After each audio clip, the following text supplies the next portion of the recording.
ఒక సిహెచ్ఓని అణచిపెట్టాలి అని అంటే అందరూ వాడే ఒకే ఒక అస్త్రం సార్. మీరు 24 అవర్స్ సర్వీసెస్ చేయాలి, మీరు అవి చేస్తున్నారా? నిన్న సత్యకుమార్ సార్ కూడా అదే అడిగారు సార్. 24 అవర్స్ సర్వీస్ చేయడానికి ఒక గ్రామీణ గిరిజన ప్రాంతాల్లో ఇప్పుడు మేమున్న 10,000 మంది సిహెచ్ఓస్లో 8,000 మంది సిహెచ్ఓస్ లేడీ సిహెచ్ఓస్ ఉన్నారు సార్. 10,000 ఆయుష్మాన్ ఆరోగ్య మందిర్లో 3,000 వరకు మాత్రమే బిల్డింగ్స్ రెడీ అయి ఉన్నాయి. మిగతా 7,000 రెంట్ మీద నడుపుకుంటా ఉన్నాం సార్ మేము.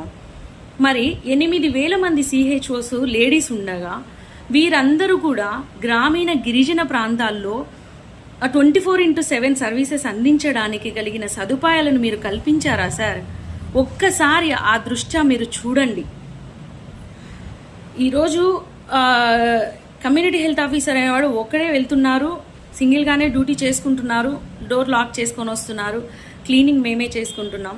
అలాంటిది మాకు ఒక సపోర్టింగ్ స్టాఫ్ లేదు. ఏదైనా మిడ్ నైట్లో మేమైతే ఏదైనా ఎమర్జెన్సీ ఉందని ఊర్లోకి వెళ్ళాలన్నా, లేదంటే కేసు మా దగ్గరకు వచ్చినా కానీ, ఇన్ కేస్ ఏదైనా డెలివరీనో లేకపోతే ఏదైనా ఏదైనా బైట్స్ కానీ అలాంటివి ఏదైనా వచ్చినా కానీ మాకు పక్కన సపోర్టింగ్ స్టాఫ్ అనేది ఒకరు ఉండాలి కదా సార్. పొరపాటున మాకు థ్రెట్ ఎక్కడి నుంచైనా ఉండొచ్చు, బయట నుంచైనా ఉండొచ్చు, ఊర్లో జనాల నుంచైనా కానీ ఉండొచ్చు. ఎందుకంటే సింగిల్గా సర్వీస్ చేయాల్సి ఉంటుంది కాబట్టి. ఈ ప్రాసెస్లో ఆ 3,000 కట్టిన 3,000 విహెసీలలో కూడా అది కూడా ఊరి బయట వీధి చివరన ఎక్కడ ఖాళీ ప్లేస్ దొరికితే అక్కడ కట్టించి ఇచ్చారు సార్. వాటిలో కూడా ప్రాపర్ కరెంటు సప్లై లేదు, వాటర్ సప్లై లేదు, టాయిలెట్ ఫెసిలిటీస్ లేవు, ఒక సెక్యూరిటీ ఫెసిలిటీ లేదు, కంటింజెంట్ వర్క్ లేరు. మాకు ఏ విధమైనటువంటి ఫెసిలిటీస్ లేకుండా మేము 24 అవర్స్ సర్వీసెస్ ఎలా చేయాలి సార్? మేము దయచేసి మీరు 24 అవర్స్ సర్వీస్ చేస్తున్నారా అని అడిగే ముందర మా బాధలు కాస్త వినండి సార్.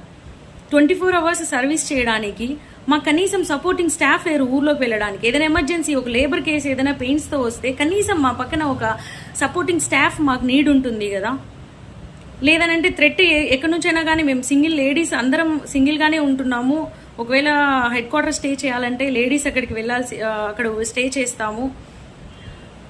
ఏదైనా ప్రమాదవశాత్తు మా ప్రాణాలకి కానీ ఏదైనా ప్రమాదం జరిగితే ఆ రోజు గవర్నమెంట్ మమ్మల్ని ఆదుకుంటుందా సార్?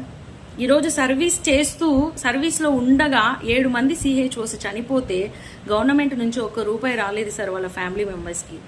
మేమందరం కూడా మా అసోసియేషన్ తరపున తలా ఒక 100-200 కాంట్రిబ్యూషన్ చేసుకొని ఒక 50,000, 60,000, 70,000 అప్పటికప్పుడు వాళ్ళ ఫ్యామిలీ అప్పుడు ఆపదలో ఉంటారు కాబట్టి వాళ్ళు కాస్త కొద్దిగా కోలుకునేంత వరకు ఆ ఫైనాన్షియల్ సపోర్ట్ అనేది అందుతుందని మేము వాళ్ళకి కాంట్రిబ్యూట్ చేసుకొని 50,000, 60,000 దాకా అందరం కాంట్రిబ్యూట్ చేసుకొని వాళ్ళకి ఇస్తున్నాం సార్ ఫైనాన్షియల్ సపోర్టు.